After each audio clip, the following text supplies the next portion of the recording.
Hello दोस्तों, कैसे हैं आप लोग। दोस्तों, अक्सर पाकिस्तान के दोस्त ये पूछते हैं कि हमें कोई ऐसा मुल्क बता दें जहाँ पर जाने के लिए हमें कोई वीज़ा वगैरह लेने की ज़रूरत ही ना हो, और ये कोई बहुत ज़बरदस्त मुल्क हो, बहुत डेवलप कंट्री हो, तरक्की याफ्ता मुल्क हो, और ये कोई छोटा मोटा मुल्क ना हो, बल्कि ऐसा मुल्क हो जहाँ जाके हम ज़्यादा से ज़्यादा पैसा कमाएँ और जहाँ जाके बाद में हम अपनी फैमिली वगैरह के साथ यहाँ पर मुस्तकिल तौर पर सेटल भी हो सकते हों। दोस्तों, आज की वीडियो उन्हीं लोगों के लिए, क्योंकि आज जिस वीडियो में मैं आपको जिस मुल्क के बारे में बताऊंगा वो एक नहायत ही डेवलप कंट्री है, बहुत ही तरक्की याफ्ता मुल्क है। और दोस्तों, इस मुल्क का सबसे बड़ा एडवांटेज ये है, इस मुल्क का सबसे बड़ा फ़ायदा ये है कि इस मुल्क की शहरियत सिर्फ़ और सिर्फ आप 6 महीने में हासिल कर सकते हैं। जी दोस्तों, ये एक बहुत ही ज़बरदस्त एडवांटेज है, क्योंकि आपको पता है कि किसी भी अच्छे मुल्क की जो शहरियत होती है, नेशनलिटी होती है, उस मुल्क का जो पासपोर्ट होता है वो उम्मन 10 से 15 साल आप रहते हैं जब जाके मिलता है। लेकिन इस मुल्क की ख़ास बात ये है कि सिर्फ 6 महीने में आप यहाँ की नेशनलिटी, शहरियत और पासपोर्ट हासिल कर सकते हैं। और दोस्तों, उसके बाद सबसे बड़ा आपको फ़ायदा ये होता है, इस मुल्क की शहरियत अगर आपको मिल जाती है, कि आप दुनिया के 65 मुल्कों में 65 कंट्रीज़ में बग़ैर वीज़ा के जा सकते हैं। उन मुल्कों में रशिया आता है, सिंगापुर आता है, मलाइशिया आता है, हांगकॉन्ग आता है, और यूरोप की बहुत सी अदर कंट्रीज़ हैं जहाँ पे जाने के लिए फिर आपको वीज़ा लेने की ज़रूरत नहीं पड़ती, अगर आपको इस मुल्क की शहरियत मिल जाती है, जिसका मैं आगे आपको वीडियो में बताऊँगा। दोस्तों, आज की इस वीडियो में हम देखेंगे ये कौन सा मुल्क है यहाँ पर आप बग़ैर वीज़ा के जा सकते हैं, लेकिन फिर भी आपको 2-3 डॉक्यूमेंट्स कौन से आपको अपने पास रखने होंगे। यहाँ पे जाके आप जॉब वगैरह क्या कर सकते हैं, और इधर जाने के बाद आपका फैमिली स्टाइल क्या होगा, फैमिली को बुला सकते हैं, और आगे आपका लाइफ स्टाइल कैसे गुजरेगा, ये हमारे आज के टॉपिक होंगे। दोस्तों, जिस मुल्क की मैं बात कर रहा हूँ ये अमेरिका, यूरोप और अफ्रीका के कॉन्टिनेंट्स के बीच में वाक़ एक आइलैंड कंट्री है। आइलैंड कंट्री उस मुल्क को कहते हैं जिसके चारों तरफ समंदर होता है। दोस्तों, जिस मुल्क की मैं बात कर रहा हूँ इसका नाम है कैप वर्दे। कैप वर्दे की आबादी तकरीबन 7 लाख के करीब है। और दोस्तों, जैसा कि मैंने बताया, यहाँ जाने के लिए आपको वीज़ा लेने की कोई ज़रूरत नहीं है, बल्कि इधर जाने के लिए आपके पास 3 डॉक्यूमेंट्स होने चाहिए। क्या डॉक्यूमेंट्स होने चाहिए मैं आपको बता देता हूँ। एक तो आपका पासपोर्ट बना हुआ होना चाहिए, और पासपोर्ट बना हुआ ही ना हो बल्कि उसकी वैलिडिटी में कम से कम 6 महीने हो, यानी कि वो एक्सपायर ना हो, कम से कम उसके एक्सपायर होने में 6 महीने बाकी हो। पहली शर्त तो ये है। दूसरा ये कि आपने एक एयरलाइन की ऑनलाइन बुकिंग करानी है, एयर टिकट की बुकिंग करानी है। थर्ड, आपने वहाँ की होटल की ऑनलाइन बुकिंग करा लेनी है। और दोस्तों, इसके अलावा एक आपको इनविटेशन लेटर की भी ज़रूरत पड़ती है। अब आप सोचेंगे कि यार ये इनविटेशन लेटर कहाँ से आएगा, तो दोस्तों इसके 2 तरीके होते हैं। दोनों तरीके मैं आपको बताया तो इनविटेशन लेटर कैसे हासिल करेंगे। एक तो ये कि अगर आप वहाँ ऑनलाइन कोई जॉब वगैरह हासिल कर लें तो फिर आपको जो जॉब देता है वो आपको ऑफ़र कर देता है इनविटेशन लेटर, तो इस तरह से आपको इनविटेशन लेटर मिल जाता है। अदरवाइज़ अगर कोई जॉब वगैरह की बात नहीं होती और आप वहाँ जाना चाहते हैं बगैर वीज़ा के, तो फिर जिस होटल में अमूमन आप बुकिंग कराते हैं वहाँ पे ऑनलाइन, अमूमन 3 से 5 हज़ार रुपये मज़ीद देकर वो आपको इन्विटेशन लेटर भेज देते हैं कि हमारे यहाँ आएंगे और हमारे यहाँ रुकेंगे। तो दोस्तों, वहाँ से आप इनविटेशन लेटर ले सकते हैं। दोस्तों, जैसा कि मैंने आपको बताया, इस मुल्क में जाने का मेन मकसद होता है लोगों का जल्द से जल्द शहरियत हासिल करना, नेशनलिटी हासिल करना, और फिर मज़ीद दुनिया के 65 मुल्कों में बगैर वीज़े के घूमना। तो दोस्तों, नेशनलिटी हासिल करने के 3 तरीके हैं, इस मुल्क का पासपोर्ट हासिल करने के 3 तरीके हैं, वो तीनों तरीके मैं आपको बताया तो। लेकिन पहले एक और एडवांटेज आपको बता दूँ कि इस मुल्क में आप ड्यूल नेशनलिटी भी रख सकते हैं। ड्यूल नेशनलिटी का मतलब है अगर आप पाकिस्तान और या इंडिया से आपका ताल्लुक है तो यहाँ की नेशनलिटी भी रख सकते हैं, और फिर इस मुल्क की कैप वर्दे की भी आप नेशनलिटी रख सकते हैं, ये मुल्क अलाउ करता है। दोस्तों, इस मुल्क की नेशनलिटी, शहरियत हासिल करने की जो मैंने आपको बताया 3 तरीके हैं, उसमें जो पहला तरीका है वो मैं आपको बताता हूँ। दोस्तों, पहला तरीका ये है, अगर आप 6 महीने में शहरियत या नेशनलिटी हासिल करना चाहते हैं इस मुल्क की, तो यहाँ पे आप किसी भी लड़की से शादी कर लें।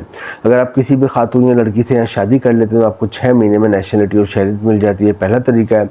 और पाकिस्तान और इंडिया के अक्सर लोग जाते हैं वहाँ पर अमूमन वो ज़्यादातर पेपर मैरिज करते हैं। पेपर मैरिज एक तरह से मुआहदा होता है, और वहाँ की ख़वातीन और लड़कियाँ इस चीज़ को बुरा नहीं मानती हैं, वो इसे एक मुआहदे के तौर पे लेती हैं और पेपर मैरिज के लिए वो रेडी होती हैं, पेपर मैरिज के लिए तैयार होती हैं। पाकिस्तान और इंडिया के ज़्यादातर लोग पेपर मैरिज करते हैं। बस ऑप्शन है, पेपर मैरिज भी आप कर सकते हैं और रियल शादी भी कर सकते हैं। तो फिर वहाँ पे आपको 6 महीने के बाद, शादी की तस्दीक के बाद, आपको नेशनलिटी मिल जाती है। दोस्तों, पेपर मैरिज इधर बुरा नहीं समझा जाता, ख़वातीन इसको बाखुशी पेपर मैरिज के लिए राज़ी होती हैं। और दोस्तों, फिर 6 महीने की तस्दीक के बाद आपको यहाँ की नेशनलिटी और शहरियत मिल जाती है। अब हम दूसरे तरीके की तरफ आते हैं। दूसरा तरीका जिसके ज़रिए आप नेशनलिटी और शहरियत हासिल कर सकते हैं दोस्तों, वो है यहाँ पर आप कोई भी, अगर यहाँ पर आप कोई बिज़नेस वगैरह शुरू करते हैं, अब बिज़नेस शुरू करना है या कोई दुकान शुरू करनी है या कोई कारोबार शुरू करना है, उसके लिए आपके पास करोड़ों रुपए नहीं होने चाहिए, बल्कि अगर आपके पास छोटा मोटे बिज़नेस भी आप शुरू कर देते हैं छोटा सा ठेला भी लगा लेते हैं तो फिर आपको यहाँ पे आप शो कर सकते हैं गवर्नमेंट में कि मैं यहाँ बिज़नेस कर रहा हूँ, कारोबार कर रहा हूँ। उसके बाद भी आप नेशनलिटी और शहरियत हासिल कर सकते हैं बिज़नेस की बेस पे। दोस्तों तीसरा तरीका जो है वहाँ पे नेशनलिटी और शहरियत हासिल करने का वो है यहाँ पर अगर आपको कोई जॉब वगैरह मिल जाती है। अगर आपको कोई जॉब वगैरह मिल जाती है फिर भी आप नेशनलिटी और शहरियत के लिए अप्लाई कर सकते हैं। जॉब यहाँ पे 2-3 किस्म की हैं, वो मैं आपको बताया था। होटल और रेस्टोरेंट में आपको आसानी से जॉब मिल जाएगी क्योंकि यहाँ पे टूरिस्ट लाखों की तादाद में आते हैं, तो होटल और रेस्टोरेंट में हर तरह की जॉब होती है। अगर यहाँ पर आप जाएँ और अगर आप होटल और रेस्टोरेंट में जॉब करना चाहें तो आप जिस तरह की जॉब करना चाहें, आप अटेंडेंट की जॉब करना चाहें, आप रिसेप्शनिस्ट की जॉब करना चाहें, आप रूम सर्विस की, बेल बॉय की, हाउसकीपिंग की जॉब करना चाहें, वेटर की जॉब करना चाहें, गार्ड की जॉब करना चाहें, आप यहाँ पे होटल ड्राइविंग की जॉब करना चाहें या फिर होटल में लॉन्ड्री की जॉब करना चाहें या डाइनिंग एरिया की जॉब करना चाहें या किचन में शेफ़ कुक की जॉब करना चाहें या हेल्पर के तौर पे काम करना चाहें, ये तमाम जॉब्स आपको होटल और रेस्टोरेंट में मिल जाती हैं। इसके अलावा दोस्तों यहाँ कंस्ट्रक्शन इंडस्ट्री में भी जॉब होती है। अगर आपने सिविल इंजीनियर करिए, आर्किटेक्चर किया तो आपको यहाँ काम मिल जाता है, जॉब मिल जाती है। या फिर आपको हुनर आता है प्लम्बर का, वेल्डिंग का, कारपेंटर का, आपको गार्डनिंग आती है या फिर आपको कोई भी रेनोवेशन आती है किचन की, होम रेनोवेशन, तो आपको यहाँ अच्छी जॉब मिल जाती है। तो जॉब अगर आपको मिल जाती है उस बेस पे भी फिर आपको यहाँ पे नेशनलिटी और शहरियत मिल जाती है। तो ये 3 तरीके हैं जो मैंने आपको बताया। पहला है बाय मैरिज, शादी करके आप नेशनलिटी शहरियत ले सकते हैं। दूसरा है आप वहाँ पे कोई बिज़नेस वगैरह स्टार्ट करते हैं, उस बेस पे नेशनलिटी और शहरियत ले सकते हैं। और तीसरा अगर आपको कोई जॉब मिल जाती है उस बेस पे भी आप नेशनलिटी और शहरियत ले सकते हैं। नेशनलिटी और शहरियत मिल जाती है तो जैसे कि मैंने आपको बताया सबसे बड़ा फ़ायदा ये होता है कि आप दुनिया के 65 कंट्रीज़ में बगैर वीज़ा के जा सकते हैं। और उन ममालिक में बड़े बड़े नाम शामिल हैं दुनिया के, उसमें रशिया आता है, सिंगापुर आता है, हांगकॉन्ग आता है, मलेशिया आता है, यूरोप के बहुत से मुल्क आते हैं।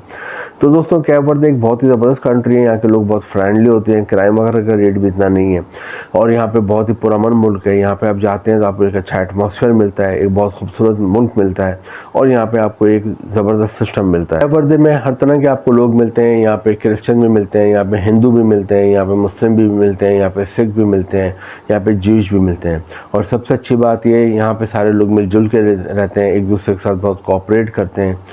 एक दूसरे के जब त्यौहार आते हैं, ईद का मौका आता है या फिर दिवाली आती है या होली आती है या सिखों के मजहबी त्यौहार आते हैं या क्रिसमस आता है, तो सब लोग एक दूसरे के साथ बहुत एंजॉय करते हैं, एक दूसरे को सपोर्ट करते हैं, एक दूसरे के फेस्टिवल में बढ़ चढ़ के हिस्सा लेते हैं।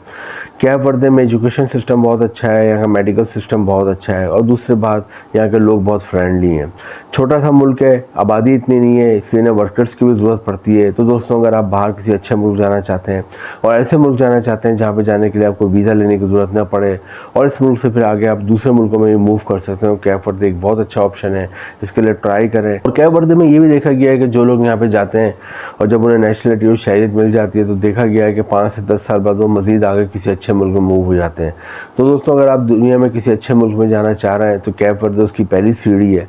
कैप वर्दे के लिए ट्राई करें, ट्राई करने में कोई हर्ज नहीं है। अगर आपकी लक काम करती है, अगर आपकी किस्मत साथ देती है, आप वहाँ पहुँच जाते हैं और वहाँ जाकर सेट हो जाते हैं, बाद में अपनी फैमिली को भी बुला सकते हैं। हमने बताया बाद में वहाँ से आप किसी और कंट्री में भी आसानी से मूव कर सकते हैं क्योंकि इस मुल्क के लोगों को बहुत सी कंट्रीज़ ने बहुत सारी फैसिलिटीज़ दी हैं। तो इसके लिए ट्राई करें। इंपॉर्टेंट नीचे डिस्क्रिप्शन में।